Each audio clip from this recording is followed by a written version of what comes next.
বলতে পারেন আমাদের জন্য এই খবরটা অত্যন্ত খুশির খবর রে ভাই। আজকে সকালে উঠে এরকম একটা দৃশ্য চোখের সামনে ভেসে উঠবে, এরকম একটা খবর খুঁজে পাবো ভাইরি বলছি আমি ভাবিও নি।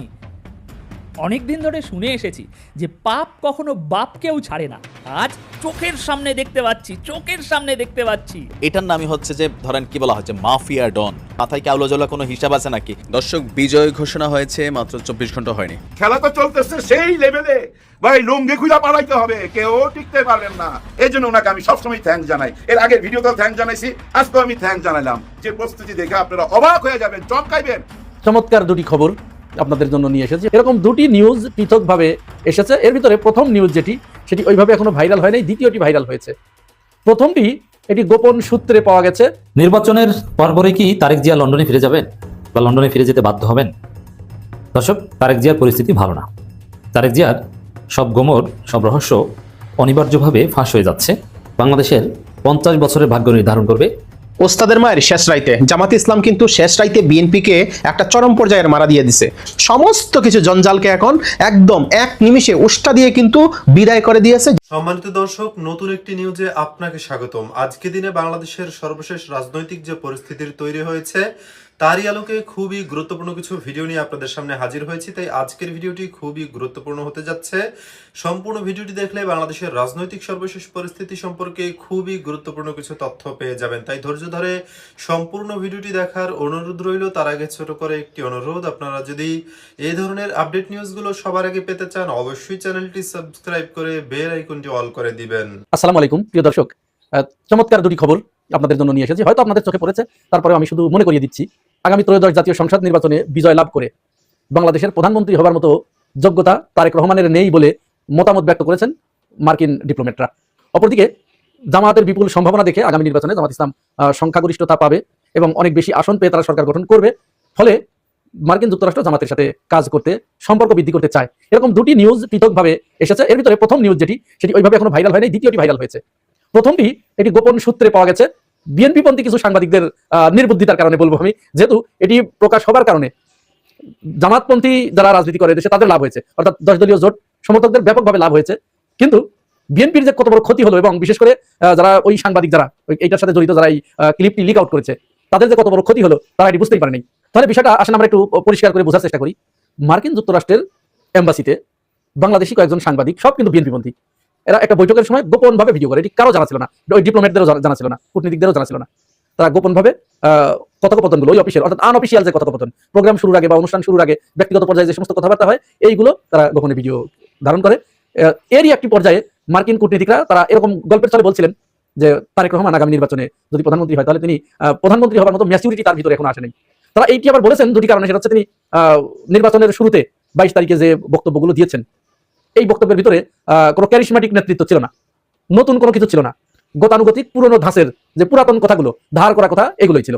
বরং উল্টো তিনি তার প্রথম দিনেই রাজনৈতিক প্রতিপক্ষকে ব্যক্তিগত আক্রমণ করে বসলেন, এবং সেটা স্রেফ কল্পনার বশবর্তী হয়ে, এর কোনো ঐতিহাসিক ডকুমেন্টস নাই, কোনো দলিল নাই, স্রেফ কল্পনার বশবর্তী হয়ে। এবং বিশেষত বিএনপির ভিতরে যে সমস্ত বামপন্থী অ্যাক্টিভিস্টরা আছে তাদের কথা মতো তিনি এটি ডেলিভারি দিয়েছেন। জাস্ট তিনি নরসিংদীতে একটি নির্বাচনী জনসভায় বক্তৃতা করতে গিয়ে বলছেন, এখানে ভূমিকম্প হয়েছে না। এই ভূমিকম্প কেন হয়েছে? এই যে জামাত এরা শিরকি করার কারণে, কুফরি করার কারণে।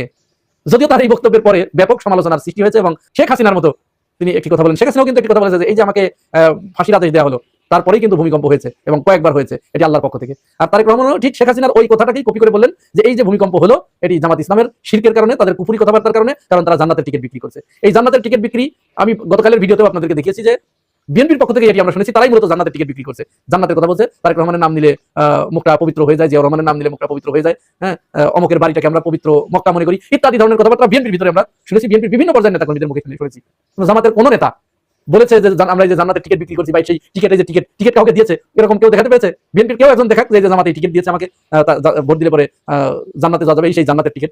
তারেক রহমান যে অনেক বড় প্রতিশ্রুতি নিয়ে রাজনীতির মাঠে নামলেন, তিনি কি চাঁদাবাজি নিয়ন্ত্রণ করতে পেরেছেন?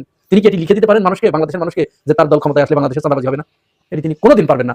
কারণ আওয়ামী লীগ চলে গেছে, আওয়ামী লীগের শূন্য স্থানটা বিএনপির নেতাকর্মীরাই তো দখল করেছে। ওস্তাদের মায়ের শেষ রাইতে জামাত ইসলাম কিন্তু শেষ রাইতে বিএনপিকে একটা চরম পর্যায়ের মারা দিয়ে দিছে। আপনাদেরকে একটু প্রমাণ করে দিচ্ছি। বিএনপির যে ফ্যামিলি কার্ড, ফার্মার কার্ড সহ হাবিজাবি যত কার্ড আছে, এই কার্ড দিয়ে যে নির্বাচনী যে বৈতরণী ওইটা যে পার হওয়ার চেষ্টা করতেছে বিএনপি তথা চান্দাবাজ বিএনপি, এই বিএনপি কিন্তু এখন মাঠে মারা খাচ্ছে। প্রিয় দর্শক, যে কার্ডগুলোর জন্য রীতিমতো মানুষকে হ্যারাসমেন্টের শিকার হইতে হয়েছে এত বছর, যেমন বয়স্ক ভাতার কার্ড সহ নানাবিধ কার্ডের জন্য, ঠিক ওই কার্ডের প্রলোভন দেখিয়ে কিন্তু এখন বিএনপি যাচ্ছে যে মূর্খ সূর্খ মানুষ যারা আছে তাদেরকে বুঝিয়ে বাজিয়ে কোনো রকম যদি এই নির্বাচনী বৈতরণীটা পার হওয়া যায় তাহলে তো আলহামদুলিল্লাহ খেলা হতে, তখন আর আমাদেরকে ঠেকাইকে চান্দাবাজি করবো আর সবাইকে দেরা হান্দা দিব। কেউ যদি আমাদের বিপক্ষে কথা বলে তাদেরকেও হান্দা দিব। এখন বিএনপি এই কার্ডগুলো দিয়ে এখন রীতিমতো একটা ব্যবসা পাতায়া দিচ্ছে। অনেকের আইডেন্টি কার্ডের নাম্বার নিতেছে, অনেকে বিভিন্ন রকম কথা বলতেছে যে তোমরা যদি ভোট না দাও, আমরা যদি ওইখানে ফাঁস না করি তাহলে তোমাদেরকে ফ্যামিলি কার্ড দেওয়া হবে না। অর্থাৎ এই ফ্যামিলি কার্ডটা একটি রাষ্ট্রের কোনো কার্ড না, এটা হচ্ছে একটা দলের বুটের যে বাস্ক, এই বাস্ক লুট করবার একটা কার্ডে পরিণত হয়েছে। প্রিয় দর্শক, এই কার্ডের জন্য আমাদের কত বিড়ম্বনা, মানুষের হাতে পায়ে ধরতে হয়, অমুক কানে যেতে হয়, তমুক জায়গায় যেতে হয়, গিয়ে বলতে হয় ভাই আমাদেরকে কার্ডটা করে দেন, আমার বয়স্ক ভাতা লাগবে, এই লাগবে সেই লাগবে।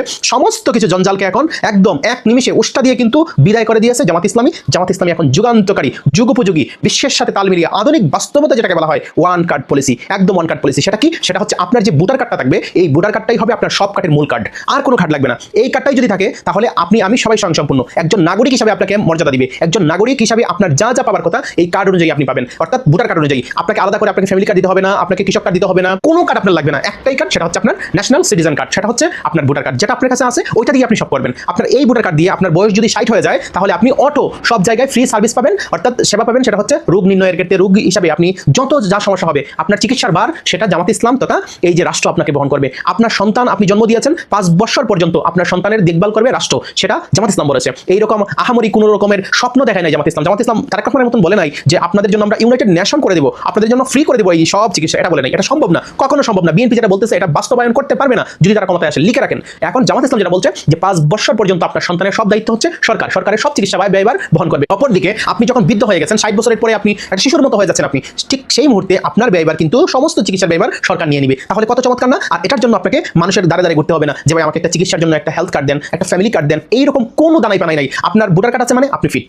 একজন ভোটার কার্ড পাওয়া অর্থাৎ দেশের নাগরিক হওয়াই আপনার জন্য সবচেয়ে সম্মান এবং গর্বের বিষয় হয়ে দাঁড়াবে। এটা কারোর কাছ থেকে আমরা দয়া নিচ্ছি না, আমরা কারোর কাছ থেকে ভিক্ষা নিচ্ছি না, আমরা কোনো দলের অনুগ্রহ নিচ্ছি না, এটা আপনার সবার জন্য প্রযোজ্য। আপনি বিএনপি হন, আপনি আওয়ামী লীগ হন, আপনি জাতীয় পার্টি হন, আপনি যে কোনো দল হন, আপনি কাদিয়ানি হন, আপনি সুন্নি হন, আপনি ওয়াহাবি হন, আপনি আহলে হাদিস হন, কোনো সমস্যা নাই, ডাজন্ট ম্যাটার। এটা কোনো প্রবলেম না। আপনি বাংলাদেশের নাগরিক, এটা হচ্ছে সবচেয়ে বড় কথা, সবচেয়ে বড় জায়গায় এই যে প্রশ্নটা সেটা হচ্ছে আপনি ভোট দিচ্ছেন কি দেন নাই সেটাও বিষয় না। জামাত ইসলাম যদি বাংলাদেশের ক্ষমতায় আসে ইনশাআল্লাহ আমরা আশা করছি 12 তারিখের নির্বাচনে ভূমিদশ বিজয়ের মাধ্যমে চান্দাবাজদেরকে হারিয়ে এই বাংলাদেশে সততা ইনসাফের যে কাঠামো তৈরি হয়েছে, এই ঐক্যবদ্ধ বাংলাদেশে প্রতিনিধি হবে আমাদের নেতা হবে ডক্টর শফিকুর রহমান এবং জামাত ইসলামী বাংলাদেশের নেতৃত্ব দিবে, এটা আমরা বিশ্বাস করি ইনশাআল্লাহ। এটা সময় ব্যাপার মাত্র। সুতরাং এই বাস্তবতা কিন্তু আমরা ইনশাআল্লাহ সেটা প্রতিফলিত হবে, আমরা সেটা বাস্তবায়ন করব। এখন এই যে বিএনপির চান্দাবাজরা আপনাকে নিয়ে বিভিন্ন মেডিকেল প্ল্যান করতেছে যে এই কার্ড সেই কার্ড, এগুলো হচ্ছে তাদের একটা দান্দাবাজির কার্ড। আপনি দেখেন আপনার ভোটার কার্ডের নাম্বার নিতেছে, এই নিতেছে সেই নিতেছে, বলতেছে আপনি যদি ভোট না দেন তাহলে আপনাকে দেওয়া হবে না। তার মানে আপনি চিম্মি, আমি কাকে ভোট দিব, আমার ভোট আমি কাকে দিব, আমি যোগ্য মানুষকে দিব, আমি কোন চান্দাবাজকে আমার ভোট দিব না। সুতরাং চান্দাবাজকে রুখে দিতে হবে, সামাজিকভাবে বয়কট করতে হবে। এই সব চান্দাবাজরা বিভিন্ন জায়গায় হুমকি দেয়, ধমকি দেয়, আপনার স্বাধীনতা করবো করে, অর্থাৎ তার পক্ষে গেলেই হচ্ছেন সঙ্গী আর বিপক্ষে গেলেই হচ্ছেন আপনি ওই যে জ ঘি। এটা হতে দেওয়া হবে না। আমরা বাংলাদেশের নাগরিক, বাংলাদেশের মানুষ হিসেবে, স্বাধীন সার্বভৌম রাষ্ট্রের নাগরিক হিসেবে আমাদের অধিকার আমরা প্রতিষ্ঠা করে ছাড়বো, সেটা জামাত ইসলামের দ্বারাই সম্ভব। মানুষ বুঝতে পারবে, মানুষ বুঝতে পারতেছে। মানুষ আগের মতো নাই ভাই, আগের মতো থাকলে ভাই ওই 5ই আগস্ট আসতো না ভাই। ওই 5ই আগস্টে যারা নাইমার ছিল রাস্তায়, হয়তো নেতৃত্ব দিছে ছাত্ররা, কিন্তু পিছনে কারা ছিল ভাই যারা এই অত্যাচার সহ্য করছে, জুলুম সহ্য করছে গত 15-16 বছর, তারাই তো নাইমে আসছে। যারা ভাই হাজার হাজার মামলাতে জড়িত ছিল, ঘরে ঘুমাইতে পারতো না, ধান খেতে ঘুমাইতো, মা বাপ ছাড়া বোর মুখ দেখতে পারতো না, সন্তানের মুখ দেখতে পারতো না, তারা কোথায়? তারা তো এই দেশে আছে ভাই, ঘামটি মেরা আছে, চুপটি মেরা আছে। ওরাই এখন গুপ্ত হয়ে গেছে, মনের দুঃখে মনের কষ্টে গুপ্ত হয়ে গেছে। এটা মাথায় রাখেন। ওরাই এই ময়দানে নামছিল, এই মাঠে নামছিল। হ্যাঁ, চারিদিক থেকে ঢাকায় শহরে যেভাবে 5 তারিখে ঢুকতেছিল, ওই দৃশ্যটা একবার চিন্তা করেন। ওই দৃশ্যটা আপনারা ভুলে গেলেন এত সহজে। এটাকেই বলে মুনাফিকি ভাই। হ্যাঁ, মুনাফিকি। যারা এইসব অনুমোদন দিচ্ছেন এইসব বাটপারদেরকে আবার নির্বাচন করার জন্য, আপনারা কি মনে করছেন আমরা কিছু বুঝি না? আপনারা যে তলে তলে টেম্পো চালান, এটা আমরা ভালো বুঝতে পারি। বাহির দিয়া দেখান, ওই যে তোমরা আন্দোলনে বসা যাও, নির্বাচন কমিশনারের সামনে আন্দোলনে বসায় দিল, আন্দোলনে বসা দিয়া 3টা দাবি তুলে দিল। আর ভিতরে ভিতরে কিন্তু ওরা এক জায়গায় আছে, ওরাই শিখাই দিচ্ছে। কারা? এই নির্বাচন কমিশনের ভিতরে এমন কেউ আছে যে শিখাই দিচ্ছে যে আপনারা মাঠে আন্দোলন করেন, নাইলে যদি আমরা এখন কোনো অনুমোদন দিয়ে দেয় আমাদের নিয়ে তোমার টান দিবে ওই দল যার জন্য আপনারা আন্দোলন করলে আমরা বলতে পারবো যে ছাত্ররা আন্দোলন করছে যার জন্য আমরা দিতে বাধ্য হয়েছি। নির্বাচন কমিশনার বলছে না মনে কষ্ট নিয়ে আপনাদেরকে অনুমতি দিলাম। এটা কোনো কথা বললেন আপনি ওই সিস্টেমের মধ্যে ঢুকাই দিলেন। এরা এই সংসদে যাওয়ার পর ওই এমপির সাইনবোর্ড দিয়া আবার ব্যাংক থেকে লোন নিবে। ব্যাংক থেকে আগে যারা টাকা চাইছিল ওদের চাকরিও খায় ফেলে ভাই, ট্রান্সফার করে দিবে এক জায়গা থেকে আরেক জায়গায়। তুই আমার ডিস্টার্ব করছ, আমার নির্বাচনের সময় তুই বইলা দিছ সবাই কাছে যে আমি ঋণ খেলাবি, এই জন্য ওই ম্যানেজারের চাকরি চলে যাবে এই 3 সপ্তাহ পর। এই লোক যদি ক্ষমতায় আসে, আর ব্যাংক তো পুরো খাইয়ে ফেলাবে। আর আজকে যারা সুযোগ করে দিচ্ছেন তারা মনে রাখেন, ওই যে একজন নির্বাচন কমিশনারের কথা মনে আছে, কিভাবে তাকে অপমান করা হয়েছিল, কেন করা হয়েছিল? উনি তো আদালতে যায় পরে বলছে যে হ্যাঁ ওই যে বুঝছেন, আমি আর মুখে নাম নিতে চাই না, যেটার মালা দেওয়া হয়েছিল। ওনার কথা মনে রেখেন। আরেকজন বিচারপতির কথা মনে আছে, কলা পাতার মধ্যে শুয়ে ছিল, এইভাবে ধৈর্য তারা জিজ্ঞাসাবাদ করতেছিল, ওই নিচে দিয়া ফাটায় ফেলাইছিল, 60-70 লাখ টাকা নিয়ে যাইতেছিল, সমস্ত টাকা দালালরা নিয়ে ওনার নিচে ফাটায় দিয়া কলা পাতার মধ্যে শোয়াই দিয়া চলে গেছিল। উনিও কিন্তু বিচারপতি ছিল। এইটা ভুলে যায় না। আসলে এইসব দৃশ্যগুলো না আমার মনে হয় রাস্তাঘাটে বা এই যে আদালত পাড়ায় টাঙায় দেওয়া উচিত, লাগাই দেওয়া উচিত, ব্যানার দিয়া একদম পাকা পোক্ত করে, যেন বৃষ্টিতে ভিজলেও কিছু না হয়। ওগুলো দেখা উচিত, বারবার দেখা উচিত। দেখলেই তো মনে থাকবে ভাই। হ্যাঁ, চোখের আড়াল হইলে মনের আড়াল হয়ে যেত, ওগুলো এখন ভুলে গেছে। দেশকে আবার ওই পথে নিয়ে যাইতে চাইতেছে, কিন্তু এটা পারবে কি? পারবে না। কারণ কি জানেন, ওনারা যতই চালাক হন না কেন, জনগণ তার চেয়ে বেশি চালাক। জনগণ বুঝে, ও তোমরা বাইরে আন্দোলন করা, আবার ভিতরে ব্যাগ ধরে কি করো আমরা বুঝি না, কিভাবে লেনদেন হয় এটা আমরা বুঝি না, জনগণ এটা বুঝে। এদেরকে আপনারা পাস করা এই সংসদে আপনারা নিতে পারবেন না, কারণ নিয়ে যাওয়ার ক্ষমতা কার হাতে? এই জনগণের হাতে। ওই জনগণ এটা ভোট দেওয়ার সময় না বুঝাই দিবে। অতীতে যেভাবে বোকা বানাইতে পারছেন সবাইকে, ওইভাবে বোকা বানাইতে পারবেন না। হ্যাঁ ভাই, বোকা বানানো সম্ভব না। কারণ কি জানেন, ওই কপিরাইটের রাজনীতি, ওই কপিরাইটের রাজনীতি দেওয়া হবে না। নতুন রাজনীতি লাগবে, তো নতুন কথা লাগবে। পুরনো এগুলো খায় না, এগুলো নাটক না, মানুষ দেখছে। গত সরকার যেসব নাটক করছে আমরা দেখছি না, অনেকের বাবাকে গায়েব করে দিয়া, ওই যে পেট ফাইলা সিমেন্টের বস্তা ঘইরা এই নদীতে ভাসায় দিয়া, তাদের ছেলে মেয়ে সন্তানকে সামনে রেখা, উনার ওয়াইফকে সামনে রেখা মায়া কান্না কাটতে আমরা দেখছি না। সবচেয়ে বড় চমকটা কোথায় জানেন? আমাদের পুলিশ ভাইদের, র্যাব ভাইদের, আর্মি ভাইদের, ওনাদের চমকটা দেখার বাকি আছে। আপনি দেখবেন ভাই, নির্বাচনের ঠিক 15 দিন আগে, একদম হাতে গোনা নেন, 15 দিন আগে, এখন কতদিন বাকি আছে হিসাব করেন। 15 দিন আগে ভাই এমন ভাবে ধর পাকড় আরম্ভ হবে না ভাই, লুঙ্গি খুঁজা পালাইতে হবে, কেউ টিকতে পারবেন না। যার নামে ওয়ারেন্ট আছে সেও ধরা খাবে, এবং ওই গোয়েন্দা রিপোর্ট আছে যার নামে সেও ধরা খাবেন। উপরওয়ালার উপর বিশ্বাস রাখতে হবে, এবং বিশ্বাস রাখতে হবে ডক্টর ইউনূস স্যারের উপর। উনি কথা দিছে সুষ্ঠু একটা নির্বাচন হবে, এবং আমি এইটুক জানি, এইটুক আপনাদের বলতে পারি, যেটুক খোঁজ খবর নিছি সেটুক শেয়ার করে ভিডিওটা শেষ করে দেই। ভাই ব্রাদার, পুলিশ প্রশাসন, র্যাব, আর্মি এই নির্বাচনকে কেন্দ্র করে এমন একটা প্রস্তুতি নিছে, যে প্রস্তুতি দেখে আপনারা অবাক হয়ে যাবেন, চমকাবেন। এবং এই যে যারা ক্রিমিনাল তারা দেখবেন দৌড়ে কুল পাবে না। আরেকটা সপ্তাহ অপেক্ষা করেন, নির্বাচনের ঠিক 15 দিন আগে আপনারা এই চিত্র দেখতে পাবেন। বিশ্বাস রাখতে হবে। হ্যাঁ ভাই, বিশ্বাস রাখতে চাই। সুন্দর একটা নির্বাচন হইলে নতুন বাংলাদেশ আর কেউ ঠেকাইতে পারবে না। নির্বাচনের পরপরই কি তারেক জিয়া লন্ডনে ফিরে যাবেন বা লন্ডনে ফিরে যেতে বাধ্য হবেন? দর্শক, তারেক জিয়ার পরিস্থিতি ভালো না। তারেক জিয়ার সব গোমর, সব রহস্য অনিবার্যভাবে ফাঁস হয়ে যাচ্ছে, যার সরল তাৎপর্য হচ্ছে যে বাংলাদেশের মাটি তারেক রহমানকে গ্রহণ করছে না, তাকে অ্যাকসেপ্ট করছে না। দর্শক, তারেক রহমান 17 বছর লন্ডনে ছিলেন, তিনি দেশে আসেন নাই। সবকিছু মানুষ ক্ষমা করে দিত বা তাকে গ্রহণ করতো যদি 5 আগস্টের কয়েকদিনের পরেই তিনি দেশে চলে আসতেন, কিন্তু না, সেখানে তিনি 1.5 বছর সময় নিয়েছেন। যার ফলে এখন বাংলাদেশ তারেক রহমানকে গ্রহণ করতে চাইছে না। এখন বাংলাদেশ তাকে বলে বসন্তের কোকিল, বাংলাদেশ তাকে বলে যে কুহু কুহু করে, বাংলাদেশ তাকে বলে আপনি লন্ডনে ফিরে যান, বাংলাদেশ তাকে বলে লন্ডনী মুফতি। অর্থাৎ তারেক রহমান নিজের যে ইমেজ তৈরি করেছেন যে লন্ডনী মুফতি, 10%, খাম্বা, হাওয়া ভবন, এতে পরিস্থিতি যা তৈরি হচ্ছে, তিনি নিজেও যে শাস্ত্রাচরণ শুরু করেছেন, যার ফলে তাকে অনিবার্যভাবে লন্ডনে ফিরে যাওয়ার প্রয়োজন হতে পারে।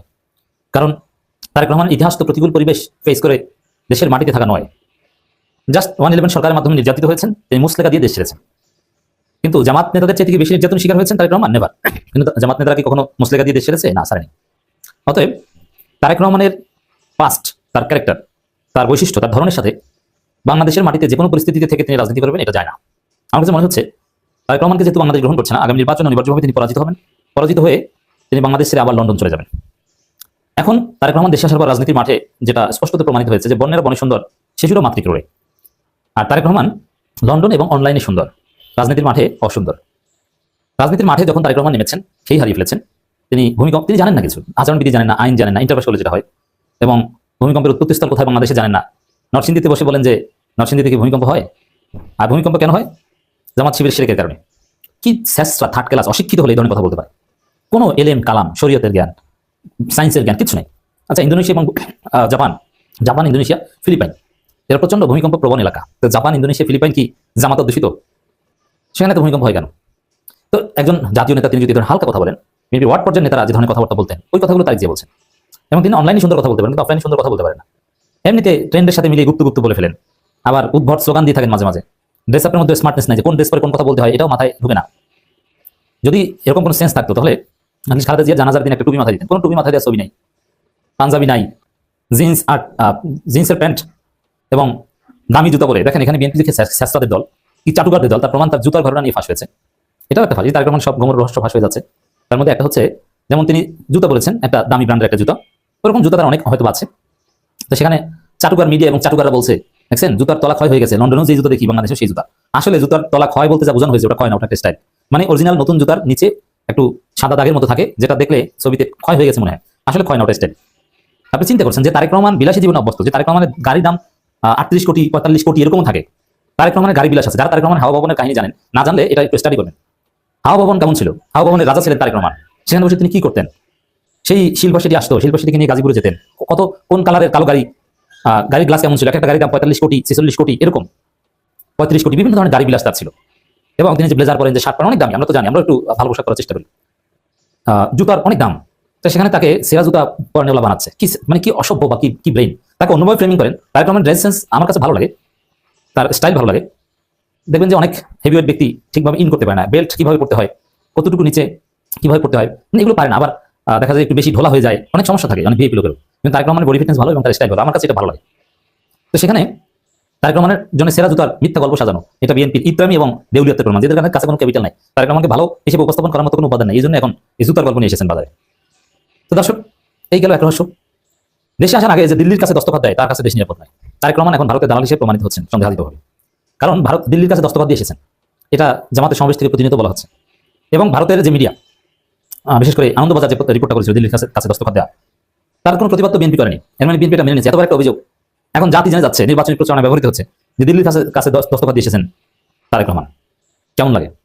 এই ভিডিওগুলো দেখছিলেন, এই সম্পর্কে আপনাদের মন্তব্য কমেন্টে লিখে পাঠাবেন। ভিডিও ভালো লাগলে চ্যানেলটি সাবস্ক্রাইব করতে ভুলবেন না। এবারের মতো এখানেই বিদায় নিচ্ছি, শীঘ্রই দেখা হবে নতুন কোনো ভিডিও নিয়ে। ততক্ষণ সকলে ভালো থাকুন, সুস্থ থাকুন। আসসালামু আলাইকুম ওয়া রাহমাতুল্লাহি ওয়া বারাকাতুহু।